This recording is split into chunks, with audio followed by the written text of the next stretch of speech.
GTA San Andreas ou GTA San Andreas? Bully ou Bully? Eu tenho certeza que se você joga, você já pronunciou o nome desses jogos, porque eles são muito famosos, mas pode ser que você tenha pronunciado errado. Bom, primeiro, sem pira com sotaque aqui nesse vídeo, mas eu vou te ensinar como pronunciar o nome dos jogos para que você não erre mais. Então, se você gosta de jogo e quer saber a pronúncia, fica comigo até o fim desse vídeo. Eu sou Ângelo Coutinho, mestre em Linguística Aplicada, e esse é o Tudo Sobre Inglês. Vamos lá? A primeira coisa que eu queria falar com vocês é, fica tranquilo se vocês pronunciaram o nome diferente. Por quê? Sotaque é uma coisa que todo mundo tem, tá? É uma coisa que vai variar muito. O inglês é falado nos 5 continentes, então tem muita variedade de pronúncia.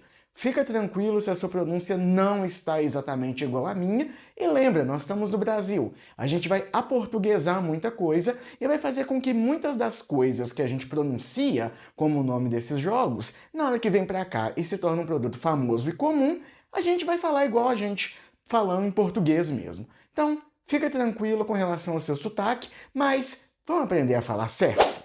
Bom, o primeiro é San Andreas. Eu sei que tem muita gente que fala San Andreas, mas acontece que isso é um local na Califórnia, uma falha, né? Porque ali naquele lugar antes era o México, por isso que o nome está em espanhol, e os americanos vão falar San Andreas. Então, o nome do jogo da Rockstar é GTA San Andreas, não San Andreas. Andreas não existe em inglês, é Andreas, tá bom? E o nome do jogo em si é GTA, Grand Theft Auto, tá? Aqui tem um som de O. Auto, tá? Um O fechado. E o que significa Grand Theft Auto? É, na realidade, um crime prescrito na Constituição americana, tá bom?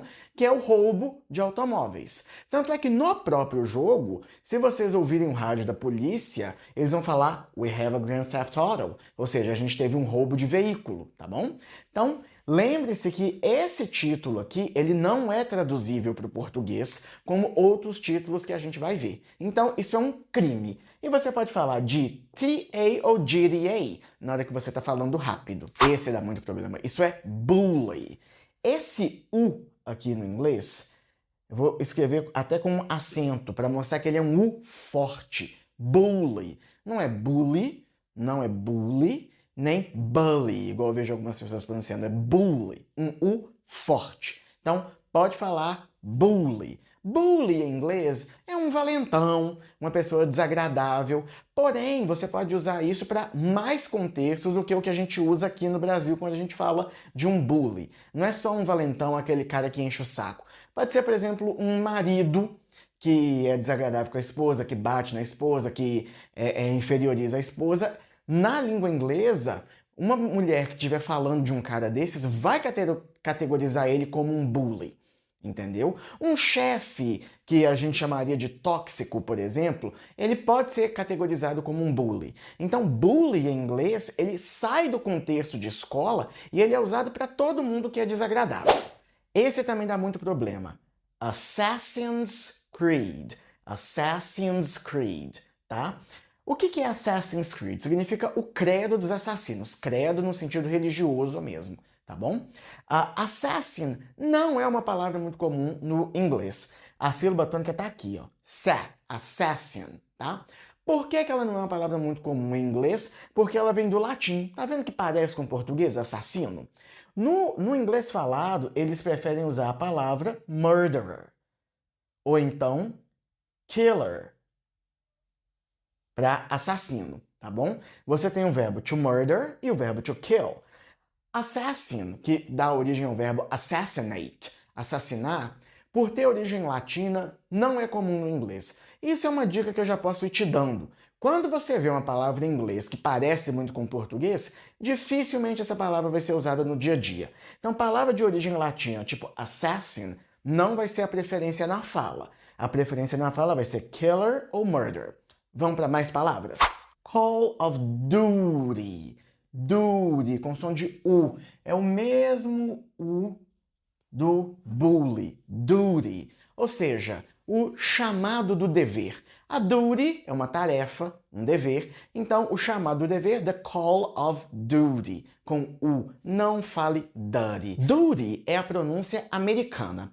Se você estiver na Inglaterra, na Austrália, o T é pronunciado e eles vão falar duty, tá bom? Então, você vai ouvir gente falando duty ou duty, mas ninguém vai falar dirty ou dutty, tá? Esse U é U, duty. Pode pronunciar com U mesmo. E esse of aqui, ele é fraquinho. Preposição em inglês é bem fraquinha, é unstressed, não tem stress. Então, Call of Duty é of.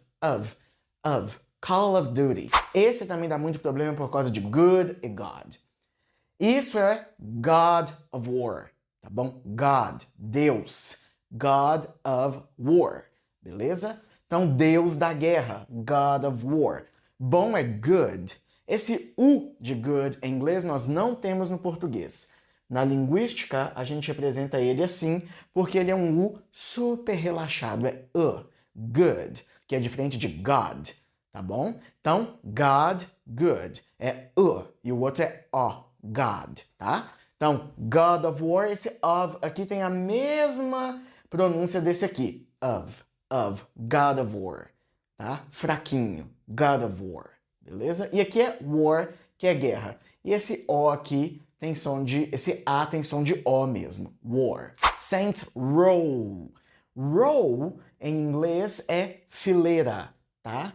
Então, Saints Row. Eu vejo muita gente querendo pronunciar Saints Row, né? Me parece que o último jogo não fez muito sucesso, mas essa é de uma franquia muito falada por aí. E aqui é som de O. Então, por exemplo, você quer falar das fileiras de um teatro, de um cinema, numa tabela, você fala de row, não é row, tá? So you sit in the first row. Você senta na primeira fila, tá? Porque row é uma coisa que vem logo depois da outra, enfileirado. Não é à toa que no inglês você tem a expressão in a row. In a row significa um depois do outro. Então, por exemplo, você fala the killer killed two people in a row. Então, o assassino matou duas pessoas em seguida, duas pessoas uma depois da outra. Devil may cry, tá? Devil é demônio. May é o verbo poder, só que ele nunca é usado no sentido de poder para habilidades, tá? Então, pode indicar uma possibilidade, pode indicar uma permissão, sugestão. Aí eu não sei como é que isso se encaixa na história do jogo. E cry pode ser chorar, mas pode ser falar alto também. Se você escuta um cry for help, não é um choro por ajuda, né? É alguém gritando. Então, o título desse jogo, o demônio pode chorar, pode gritar, só que o cry é sempre usado em sentidos muito ruins, de dor, de alguém que está precisando de ajuda, tá bom? Então, aí tem que ver como é que isso se encaixa na história do jogo. Eu não sei porquê, mas esse jogo muita gente falava Devil May Cry mesmo. Misturava inglês com português, né? Então, Devil May Cry. Lembrando que o may é uma palavra, um modal mais formal. Não é uma palavra que nenhum nativo de inglês fica usando toda hora, todo dia. Porque ele pertence a um nível um pouco mais da escrita acadêmica, tá? Da fala, não muito. E por último, esse aqui que também que dá muito problema, Tomb Raider. Tomb é o quê? Túmulo. Tumba, né? É com som de U mesmo esse ó. Tomb. Tomb. Esse B aqui, a gente fala que ele é impronunciado. Então, você só faz a articulação, mas você não fala tumb. Tumb, é tomb. Tomb, tá? Tomb Raider.